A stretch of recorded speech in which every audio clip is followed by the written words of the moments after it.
In yesterday's game against the Philadelphia Eagles, the Dallas Cowboys showed so much upside and potential, and if you're a Cowboy fan, you should definitely be excited after that game. Although the Cowboys lost, I think there are a lot of moving parts, there are a lot of different players that kind of flashed. There were a lot of good things from a scheme perspective, and we're going to talk about all of that in today's video. We're going to talk about why, as a Cowboy fan, you should be very, very, very excited. Tyler Guyton looked impressive as hell out there. Tyler Smith continues to dominate.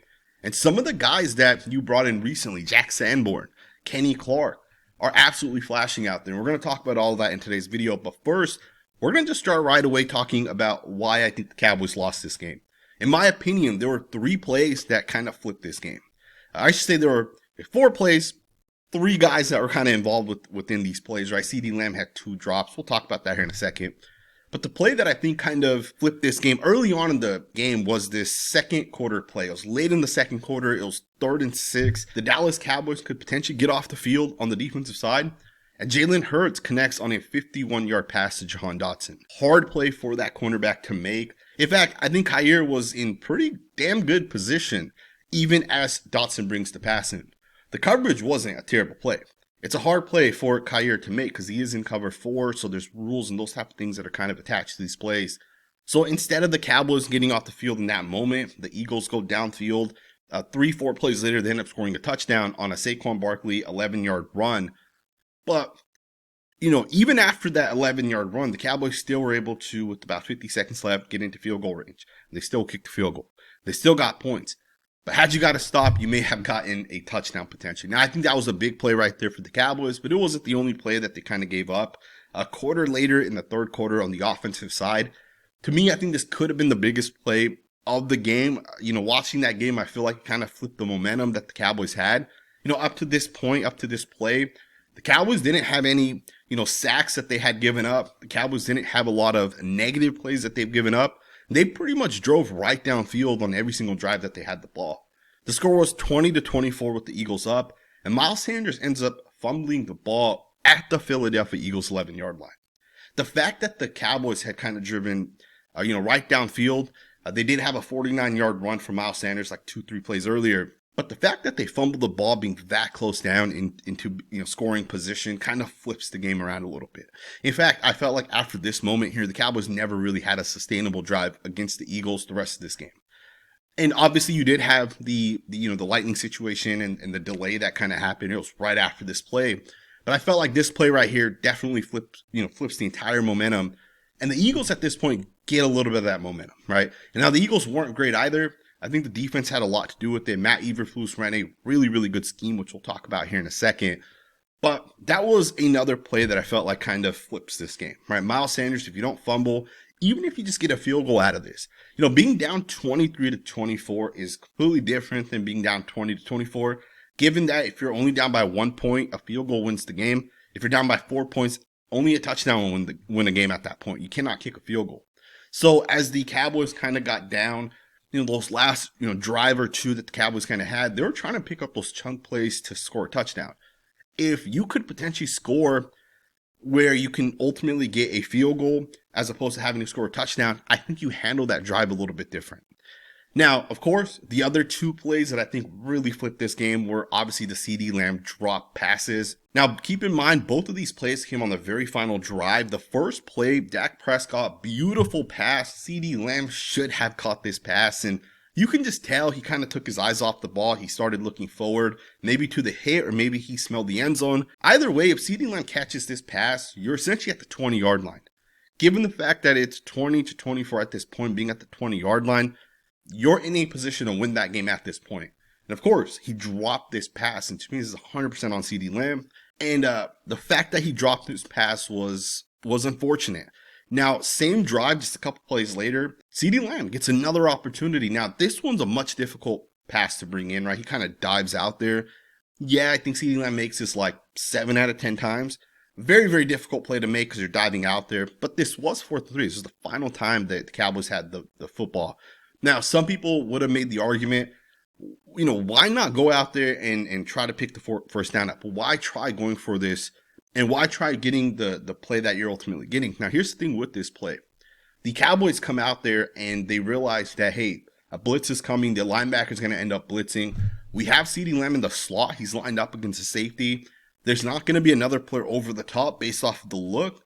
Dak Prescott just read the coverage and he liked the matchup that he had. So, yes, you could have picked up 3 yards, but if you picked up the first down, if CeeDee Lamb makes the catch, you're essentially in position to be able to score a touchdown. Now, of course, outside of those 2 drops by CeeDee Lamb, the guy had a phenomenal game, right? He made multiple plays, 7 catches, 110 yards. Even Dak Prescott, I felt like, put the Cowboys in position to win. If you guys go only based off of Pro Football Focus, if you guys don't actually watch the tape, you guys might think Dak Prescott had a bad game, right? If you look at his stats don't look great. But Dak Prescott got that offense on the 1 yard line a couple different times. He gave his wide receivers multiple opportunities. Like, it wasn't even just CeeDee Lamb that had those 2 drops. There were moments where Jake Ferguson wasn't able to bring a couple passes in. Luke Schoonmaker had a couple opportunities. A lot of other guys had missed opportunities where Dak did a really nice job in terms of ball placement. But statistically, it might not have been great for Dak, but the guy had a really good game if you guys put the tape on. So we won't really talk about those 2 guys. What I do want to talk about is Matt Eberflus. Some people are saying, hey, why did this guy not contain Jalen Hurts better? Why would he not come out there and just put a quarterback spy on Hurts and shut down Hurts' ability to create? I think sometimes people play Madden and they think you can just put the little quarterback spy on and it just shuts down any opportunity that a quarterback has. In real life, things are a lot different than in Madden. Even if you have a quarterback spy, which if you guys watch the tape, there are multiple times where Damone Clark or Jack Sanborn had some sort of spy situation on Jalen Hurts. Hurts just ran away from it. It's hard for any given player to be able to spy a quarterback, and you're not saying, hey, let's put our strong safety, as a quarterback. But you're not doing that because a strong safety has to cover. He has to be out there in a cover 4, cover 3 situation. There's rules. You're not just putting random people in to spy. Like, you can use your linebackers if you want, which the Cowboys did do. But Jalen Hurts is a really, really good running back, right? Or a quarterback that can run the football. To me, I think one of the things we have to recognize is Jalen Hurts is going to make plays. That's what great quarterbacks do. But with that, I saw some people talk a little bit about Matt Eberflus and his inability to adjust. I want you guys to recognize that A.J. Brown had 1 catch yesterday. And it was because of Matt Eberflus' scheme. The way this guy had his guys ready, the way, on one play, and I'll just show you guys an example here. The defense was in a cover 4 and A.J. Brown ran a dig route. Donovan Wilson and Trayvon Diggs knew exactly how to play A.J. Brown. You're going to see Donovan Wilson take this play away while Trayvon Diggs falls off the coverage. And Trayvon Diggs understands he now has any sort of post route that might come over the top. Both Trayvon Diggs and Donovan Wilson on that cover 4 play understood the rules. Every single coverage play, right? Like, cover 4 isn't just, hey, everybody just kind of freestyle it. When you have 2 wide receivers, the rules are different than when you have 3 wide receivers. When you have 1 wide receiver and 1 tight end, it's a little bit different than if you just have 1 wide receiver on that side. Right? The rules in a cover 4 are, different based off of the guy that's kind of over there. And I feel like the Cowboys, not necessarily with Dan Quinn as a defensive coordinator, but like years before that, I felt like the secondary was not that good because a lot of guys are kind of confused. They didn't really know what to do out there. This secondary knows what to do. Matt Eberflus is a legit-ass defensive coordinator, and you can tell these guys are on the same page. A.J. Brown had 1 catch yesterday because of the fact that the secondary knew what to do. They came out there with the plan, and they shut it down. Donovan Wilson, phenomenal job in coverage multiple times. On this one here, A.J. Brown has a whip route, but Damone Clark and Donovan Wilson react perfectly. You can see them talking to one another. If A.J. Brown runs inside, Clark's going to run with it. If he goes back towards the outside, which is exactly what he did, Donovan Wilson essentially takes that. At the same time, you look at Trayvon Diggs. He points it out. And Trayvon Diggs drops off and he takes the tight end. Now, it's the cover 3, so on the backside, you have what is called lock, which basically means the backside guys are going to be in man-to-man coverage. But you just look at plays like this, and there's literally no options for Jalen Hurts to be able to get the ball out. Devontae Smith, A.J. Brown, you look at some of the other guys that they have, Jahan Dotson, Saquon Barkley didn't even really have that good of a game. Matt Eberflus had this defense rolling. And I know the Eagles scored 24 points, and generally speaking, 24 points is a lot to kind of give up. But this is also the team that just won the Super Bowl this past season. This is a team that some people think has the best offensive line in the NFL. This team right here could easily drop 40 points on any given night. And to me, the Cowboys did a pretty damn good job on the defensive side. The coverage was really, really elite yesterday. And of course, I understand the Eagles ended up winning that game, but the defense did a really good job. The defensive line, phenomenal job, really keeping Saquon Barkley under control. 18 times that Saquon Barkley touched the ball, he averaged 3.3 yards per attempt. What I saw from the Cowboys against the run yesterday was really, really elite. Now, as a pass rush, it wasn't great. We'll talk about why I think it wasn't great here in a second. But I want to just give credit here to Kenny Clark. I think Kenny Clark had a phenomenal game, and it makes sense why the Cowboys in the Michael Parsons trade wanted Clark. The guy had 3 or 4 beautiful run reps where he basically shut down Saquon Barkley. He had 3 or 4 good reps where he was able to generate a little bit of pressure. One play, he technically gets a sack, although I don't think this is going to get credited to him. I think it's credited to Nealand. But either way, there were plays where Kenny Clark was being disruptive. He was getting into the backfield. I think Kenny Clark is a phenomenal football player. And I think Clark still has a good 4 or 5 years left in his NFL career. And it makes sense why the Cowboys decided not to pay Michael Parsons. I won't get too much into this, but I just want to give you guys my honest opinion on this. When was the last time TJ Watt, Myles Garrett, Max Crosby, or Michael Parsons won a Super Bowl? Yes, having a good pass rush is going to allow you to have success, but guys that are making $47 million is going to cripple your team, right, from a salary cap perspective. And I'm not saying Michael Parsons isn't necessarily worth that money. Obviously, if the Cowboys still had Parsons, they'd be a better defense. But you also got to look at it from what the Cowboys kind of think, right? This is an offensive team. This is not a team that's supposed to be a good defense. Now, they have a good defensive coordinator, which I think will allow them to have success. But this is not a team that's a defense-first team. This is a team that needs to score 30 points a game, which I do think they will ultimately do when they go up against other teams, right? Like you play the Giants or the Commanders who don't have that good of a defense relative to the Eagles from a scheme perspective. I think the Cowboys will end up having more successes to kind of go forward. Now, another guy that had a phenomenal game yesterday was Osa Odigizua. The guy made, I believe it was 10 plays, according to Pro Football Focus, which is very, very, very solid. As examples, Sam Williams made 5 yesterday. Kenny Clark made 6. So Osa Odigizua made 10, which is really impressive. And this is what football's about. When Kenny Clark can make 5 or 6 plays, Sam Webb can make 4 or 5 plays, Osa Odigizua can make 8, 9, 10 plays. That adds up, right? That allows you to shut down a running back to only 3.3 yards per attempt. Williams had a couple of nice plays. Marshawn Nealand had a couple of really nice plays as well. As a pass rush, some people have been posting that, hey, the pass rush was not good by the Dallas Cowboys, but we do also have to take a step back and recognize that not only did the Cowboys trade away Michael Parsons just literally a week and a half ago, but you're also playing an offense that some people think is the best offensive line in football. And even if they're not the best offensive line, right? They're a top 10 unit. They have Jordan Lott on one side. They have Lane Johnson on the other. And people think both guys are top 5 to 10 tackles in the NFL. I think Lane Johnson is one of the top 2 or 3 guys. I think Mulata is probably somewhere in the top 15. So you have a really good offensive tackle unit. So Sam Williams and Marshawn Nealand and Donovan Ezraku, they're going to struggle a little bit, right? You have elite offensive tackles out there. But Osa got after it a little bit. Kenny Clark got after it. And, Nealand still technically had a sack, although it was technically a blown block. There was one really, really nice play by the rookie pass rusher. He ends up beating Jordan Mulata on a phenomenal cross-chop type of move. Beats him with speed, hits an outside move with the inside arm, and just straight up beats Mulata and pressures the quarterback. It was a phenomenal play. It's moments like this where you start to look at guys and say, which guy's going to step up, which guy's going to find success. And, you can say that the Cowboys pass rush wasn't good, or you can say, let's give it a couple weeks. Let's see what they do against, say, Giants offensive line, which is not nearly as good as the Eagles. And then we'll kind of make judgment once we're able to kind of see that defense going up again, or that defensive line going up against that offensive line. So now before we end the video, let's go ahead and talk about the offensive line a little bit. Let's talk a little bit about a guy who I absolutely loved coming out of Oklahoma. Tyler Guyton is starting to look like an absolute beast out there.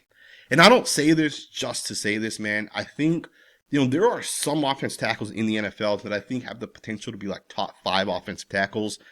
Tyler Guyton, as an example, is one of those guys. Spencer Brown, right tackle for the Buffalo Bills. Charles Grant, he was a 3rd round pick, backup offensive tackle right now for the Raiders. A couple other guys, that are kind of out there. These guys have like elite upside, and Tyler Guyton flashed that yesterday. The guy has elite movement, and you can just see it. The way this guy's able to stay in front of these pass rushers that are, 4 or 5 inches shorter than him, that run 4.3, 4.4, 40-yard dashes. The way he's able to mimic and mirror these guys is incredible. When he's able to use his hands and get into his pass set, when he's able to get vertical, and just the movement that this guy has is really, really, really impressive. And I don't say this to try to hype Tyler Guyton up. The guy looked phenomenal yesterday.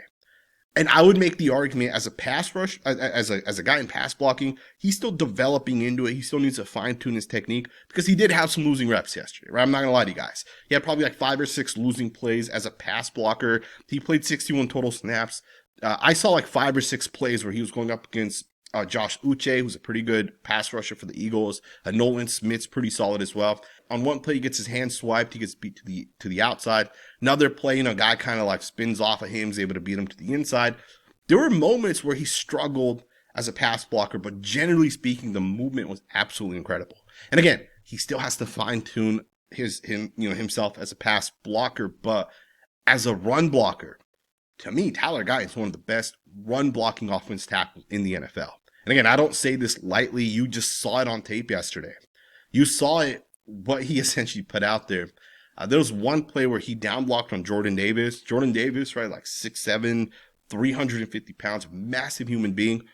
And Tyler Guyton moves this guy so damn far, 3, 4, 5 yards out of the gap. That to me was an incredible ass play because this is not like a linebacker that he's reaching. This is Jordan Davis, one of the best run defenders in the NFL. But you see a guy in Tyler Guyton just move this guy out of the gap. So as a run blocker, Tyler Guyton is phenomenal. And you see multiple plays like this. The 49-yard run that Miles Sanders had, right? The big run, the biggest run that the Cowboys had. Tyler Guyton was one of the guys that kind of moved his guy out of that gap. And you just saw how, it was a power run towards the right. You see Tyler Guyton with the down block, and he does a really, really good job moving his guy kind of out of that gap. And again, it wasn't just Tyler Guyton on that play. You guys can see Terrence Steele do a phenomenal job on Reed, just kind of tosses his ass to the ground. You can see Tyler Smith with a really nice kick-out block as well. And the lane just opened up perfectly for Miles Sanders. I should also just kind of throw this out there. The Cowboys did have a lot more success running power than they did zone runs. Zone runs sometimes take a little bit of time for an offensive line to kind of figure out, right? You have a rookie. You have 2 guys in their second year. Tyler Smith's still technically a young player. I think he's like in year 4 at this point. It's going to take time for them to develop in terms of the zone runs. They did struggle yesterday as a zone run team, but power, they had a lot of success. So I think against the Giants, we'll see a lot more power-based concepts. But getting back to Tyler Guyton, the guy looks really impressive on tape. And I'm excited to continue watching this guy develop. I work as a scout. Some of you guys know this. I have the YouTube channel, The Football Scout. I have a legit background in scouting offensive linemen. I get paid by literally NFL agents, some NCAA teams. They pay me to do scouting work on offensive linemen and defensive linemen. And I'm telling you guys, based off of what you can kind of see with Tyler Guyton out there, the guy looks incredible.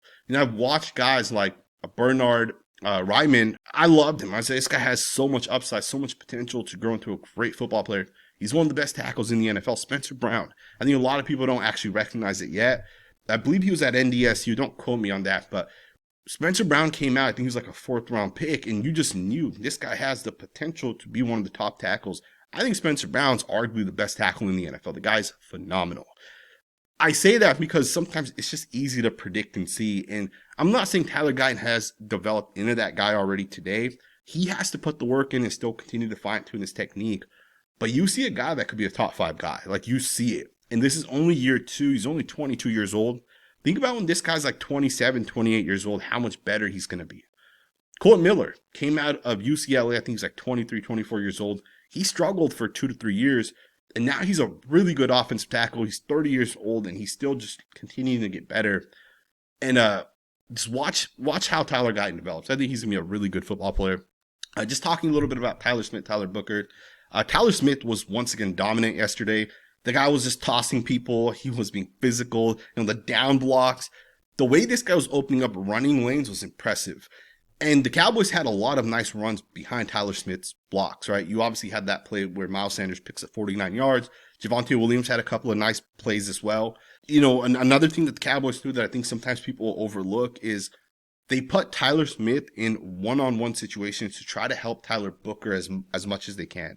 Tyler Booker yesterday only gave up 1 pressure. According to Pro Football Focus, The reason why was because they're double teaming, they're helping Booker as much as possible. But what that meant is that if you're going to slide the center towards Booker, that means Tyler Smith has one-on-one blocks, which also means that he's going to have tough matchups. He has to be able to shut down that guy by himself. And for the most part, he did a phenomenal job yesterday in pass pro. Many one-on-one opportunities. A lot of times where he also kind of like passed his guy off to the center and then he'd help the left tackle. Tyler Smith's a dominant football player, arguably the best guard in the NFL. Tyler Booker was pretty solid, but I will say, the guy had like 11 or 12 losing snaps that I saw. And it makes sense, he's still a rookie. It's his very first ever NFL game. He was solid, generally speaking, right? But he did have losing snaps. One of the things the Eagles did was they took their best defensive tackle, Moro Ajomo, who I think he's a really good defensive tackle. He's kind of unknown. He's kind of like the Milton Williams of this year. Ajomo, to me, is a good football player. And the Eagles kind of isolated Tyler Booker as much as they could. And they put Ajomo on Tyler Booker, and multiple plays Ajomo made the play, all right? And when you watch the tape, again, it was not terrible. Tyler Booker still had moments where you saw the upside, you saw the greatness, but he had moments where he struggled. He had moments where he lost blocks, and that's 100% expected for a rookie. But generally speaking, he was solid. Terrence Steele had probably like 2 losing plays that I remember based off watching this tape. He was pretty damn solid as well. He kind of looks back to form. At this point, Terrence Steele is what he is. He's not going to be a top 10 offensive tackle, but being a top 30 offensive tackle is good enough. And I think Terrence Steele's definitely a top 30 guy. And I think that's good enough at this point. Now, with that being stated, man, let me know what you guys think about this video, the format as well. Would you guys rather just have me break down Cowboys offensive line and just call it a day? Or do you guys prefer full breakdowns like the one you guys see in this video? Do keep in mind, this video took me at least up to this point about 2.5 hours. It'll take me another hour and a half to fully edit and post. So you're looking at like 3 to 5 hours to get this type of video out. But from past feedback, people prefer this type of video. So let me know what you guys think, man. I really appreciate all of you guys. If you can hit that thumbs up button, we are covering the Cowboys on this channel this season. Thumbs up, subscribe, and I'll see you guys next time with another video.